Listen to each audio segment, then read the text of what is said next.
Casimiro nagsalita kay Naoya Inoue, Tapales umangat muli, Pinoy talo. Ito ang pag-usapan natin, pero bago ang lahat, subscribe po ng channel ko. Huwag niyo na rin kalimutan i-click ang notification bell para lagi kang una sa balita.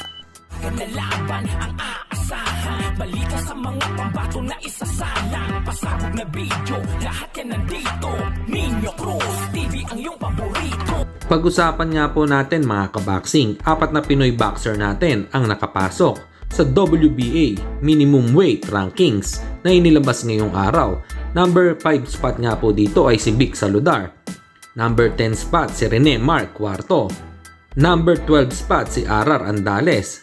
At ang huling number 14 spot si Joey Canoy. Congratulations sa mga Pinoy fighter natin. Mabuhay kayo. Habang umakyat naman sa ika-4 na pwesto si Marlon Tapales sa bagong WBA rankings sa inilabas din ngayong araw sa Super Bantamweight Division.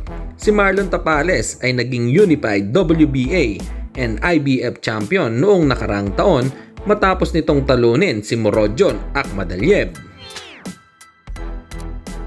Samantalang bad news dahil hindi pinalad si Gerald Paclar na maka-upset sa kanyang laban kontra sa world rank South African na si Landy Nangseke.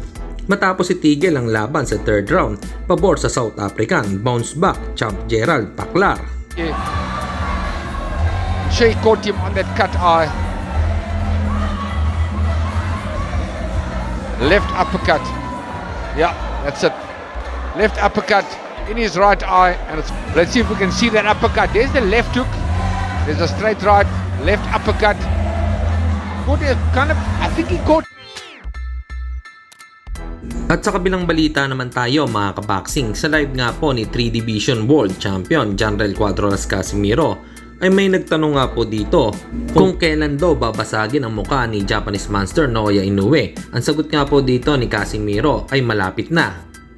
Idol, kailan ba babasagin mukha ni Naoya? Malapit na, abangan nyo lang. Abangan nyo mga geng-geng.